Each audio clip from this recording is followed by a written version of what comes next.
Welcome back, everyone. Another episode of Yin and Yancy.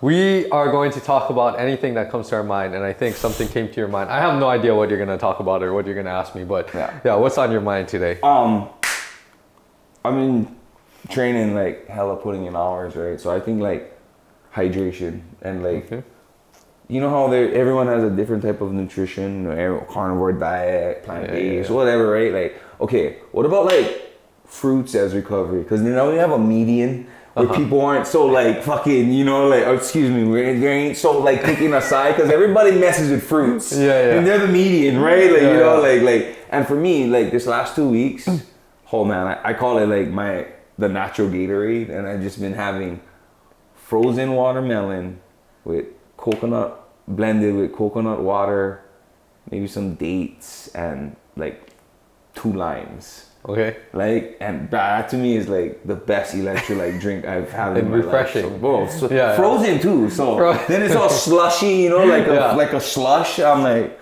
oh, and even wine eye boxing. I'm like, oh my Lanta, like honestly, like that's I feel like that's a healthy replacement instead of like, you know, keep like. I ain't even against BCAAs and all that, because some days I get tired drinking water. I like some flavor with something, right? Like I'm like, give me some sugar and that, like, or that type of flavor, right? Like, but mostly I'm predominantly water. But I've been on this watermelon coconut water line shit, bro. It's funny. So to give a little backstory, right? Because you're plant-based, right? Yeah. So you get a lot of plants and color and all of the nutrients that you need without eating any animal proteins or dairy or stuff like that, right? So that's kind of the backstory of this. The second thing is that it's been so hot recently. It's funny that you say that, because I just got watermelon yesterday, because it's been so hot and it's something that's refreshing, right? The humidity in Hawaii is like this, like the fucking just lay on you, like, you know, there's just weight behind it. So I think there's a couple of good things there, right? Like right after you're done with the workout, hydration, right? You're trying to, when we talk about hydration, and I know there's a lot of people that have way more experience and knowledge than I do, right, in nutrition, but for sports nutrition purposes, hydration, we're looking at 2 things. Not only getting water back into your system, but also regulating and balance the salt water content, right? Yes, okay. So that's where the electrolytes come into play, right? However you're gonna get that, if it's through food, if it's through an actual sports drink, if it's through electrolytes, the good thing is that I think when you have that kind of, you know, we'll call fruit juice or whatever that you made, right? You get a lot of nutrients in you without having all of the sugars of sports drinks and all of this other stuff, right? Chemicals and whatever's in there. So I think that's one great way to get hydrated, right? The other aspect, which we won't talk about too much, I know that you eat a very balanced diet, right? You have meal preps for you all the time and all of this kind of stuff. So if you're eating a meal, especially within like 1 or 2 hours after you work out, I think you're getting all of the protein stuff you need, carbs you need, right? Of course, salt and things, because typically it's going to be a savory meal after you work out, right? And stuff like that. So that added drink, that fruit juice that you make, I think, it's giving you some nutrients to replenish things. It's hydrating you. And whatever salt or electrolytes it can give, that's great, right? And you're making up the rest with meals, right? Like, I think the bottom line is, like, when we think about hydration, it's trying to drink water, drink all of the fluids and stuff, but it's also because you eat plant-based meals, right? You're getting a lot of water through your food too. So it's kind of all of that together, right? That makes it work, I think. So it is a good idea. I think if you don't want to just drink water all the time, right? And you don't want to rely on like sports drinks or sugary drinks or whatever. I'm always trying to be more whole food based, and you know, like even after a hard workout, like today we're gonna have to this, like I'm gonna go home, I'm gonna have some of that watermelon, but I definitely I feel like the best electrolytes is like I always have like soups that have vegetable, you know, like in it, like I feel like that's real electrolyte drinks, right? Where it's like, you know, and I feel that's the realest way for me to be optimal. And I'm not against any other supplements or any of that. Like I just know I don't need those things. Those things I can enjoy, or, you know, like I've had it. So it's been enjoyed for me. Now I'm like, And that's another good point too. We won't dive into this too much, but all the supplements are meant to supplement something, right? I've talked about that a lot in previous content. You've talked about that too. Supplements is meant to supplement the whole food sources, right? So like, if you're just going to supplements to replace things, then it's more like, okay, what can we do to get the actual real foods and nutrients in us? And that's where like fruits, also it's a good carb source, right? Even if it's in a juice. So you're getting the carbs replenished, especially after your high intensity workouts, your heavy lifts and all of these kind of things. So there's so much more benefits than just having a supplement or, you know, drinking electrolytes and all of that. Yeah.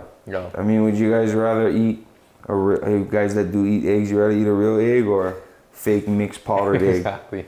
That's actually a perfect analogy with anything, right? I mean, I'm pretty sure you get nutrients off of the powdered egg, but which one y'all rather have? Exactly. Like, I'd rather have some fresh fruits and some fresh veggies. Like, it's always going to taste better if it's fresh, you know, and then if it doesn't taste better, maybe you're eating at the wrong place or something. But other than that, that's a great question. Hydration, especially during these summer months. I'm going to try to make sure that I'm so behind on posting this, but I'm going to try to post this soon, because in the summer months, and you know, Hawaii, I think we're pretty neutral. It does get hot and humid and stuff, but compared to like, you know, places in the mainland or continental US where it really, really gets hot and humid, way worse than this, hydration is super important, right? And it's not only drinking water, it's getting the electrolytes in, getting meals in, getting whole foods in, because all of that is going to affect your hydration status. Random thought question. Would creatine help you stay hydrated, or is that just more of a performance thing?